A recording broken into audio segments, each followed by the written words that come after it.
Okay, so number one and most important thing that you can do to make your store better, make your store stand out, and actually get more sales, and it's building relationships. Relationships with your fans, relationships with your audience, relationships with your customers.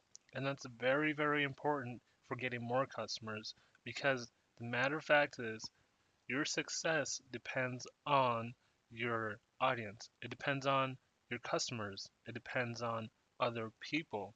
And that's why it's crucial, absolutely crucial to build relationships.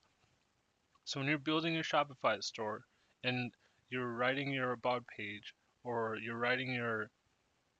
like you're writing your sales page or your product page, just ask yourself, is this building a relationship? And oftentimes it is. Okay, but a lot of people just see their store like a vending machine. And people, I mean, you can have a relationship with the vending machine, but you can have that kind of relationship where it's like the vending machine's there for me. I'm gonna go to the vending machine. I'm gonna get my stuff and go. If that's what you want to build, then that's what you got to build. But there is a bunch of other vending machines, so that's very hard to compete with that when there's like 50 different vending machines. And that's how the online world is like. When you have a Shopify store, there's literally like every other option in the world.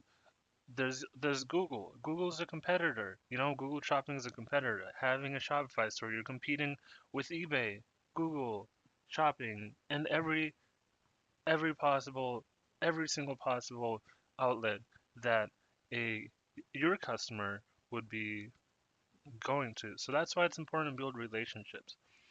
That is very, very important. That's why it's number one. Number two. Number two. Okay, so number two. Another very important thing you need to do when you're building your online store is sustaining relationship. So in your marketing effort, are you posting every single day? Are you being active on social media? Is the message that you're sending resonating with your customers or potential customers? Because the matter of the fact is, most people don't even buy it the first time. So like when you're marketing, when you're trying to get your first sale, you might need to retarget and do retarget advertising and send one message at a time. So like for the first message would be like, this is what I'm offering. The second message is, this is what I'm offering also. The third message is, this is why you should buy from me, and etc. etc.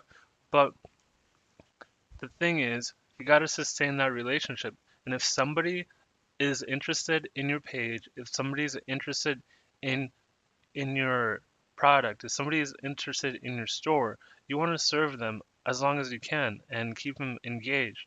Because if you do that, down the line, they might want to buy. Okay, and down the line, you have a loyal fan. You know that like if you have a page like a Facebook page or Instagram page and you're not posting, that's that's not sustaining the relationship. That's actually like burning the relationship. And if it's not being built, then it's just kind of eroding. And you don't want to do that. Trust me, you don't want to do that. That's not going to help you at all. But what you do want to do is keep your fans updated. Keep sending messages to them. Keep providing value. Keep showing what you offer. And slowly but surely, you'll be building a relationship and sustaining that relationship with using behavioral patterns. So, like if somebody is visiting your store, you want to retarget them to visit your store again and keep doing that over and over again. And as long as they keep returning to your store, at some point they're going to buy or take some more action. That's just how behavioral psychology works. And you can see this. This is very evident in games. Games. Games have these things where it's like, even AliExpress uses this. It's like you get like a point or something like that every time you log in. You could implement something like that in your store and get that get that behavioral psychology going. And when they follow your page and see your post, maybe you could give them points for every time they read your content or something like that. That's a very rewarding relationship and for both parties. Another great tip for beginners is building amazing pages. Okay, so a lot of beginners, they think that you don't have to write good descriptions, and you'd go to their page and the pages just look like they're half-assed. And in today's world, that's not going to get you any sales. You have to write descriptions. You don't need 1,000 different products in your store. You need good descriptions. That's what gets sales. Like writing good descriptions that's long, that's like 100 characters or more, that's more likely to convert more. The difference between 1% and 2% is huge. The difference between 2% and 5% is even bigger. Okay, just imagine your margin is $10 and you send 100 traffic to your store and you're paying for traffic.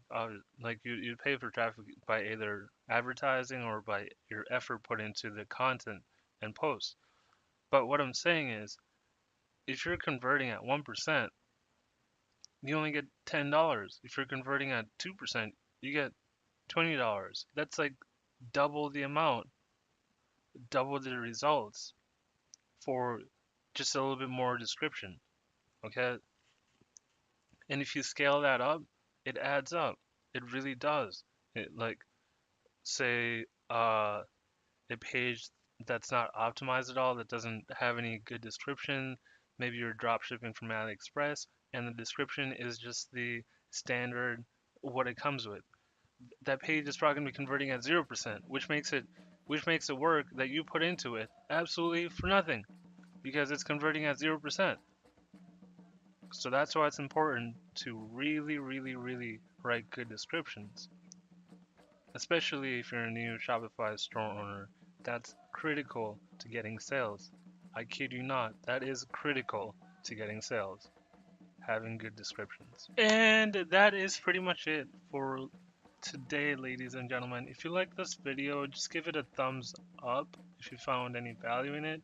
And if you go below, you'll find all the helpful tools and softwares that you can use with your Shopify store or with any other business and start crushing it. Okay, so thanks for watching, guys. Hit that subscribe button if you'd like to see more of my content in the future. And if you have any questions at all, just comment below what your question is. So to sum it up, you want to have amazing product pages with great description. You also want to be able to tell a story through your retargeting ads, and importantly, building a relationship through your marketing. So that is it. Those are the keys and the most useful things that any beginner can use to implement and start seeing more results. So really take advantage of the existing marketing tools at your disposal. Tell a story, build relationships, use the phone if you have to, like call people. Yeah, call people. I'm serious though. It really does wonders. And good luck.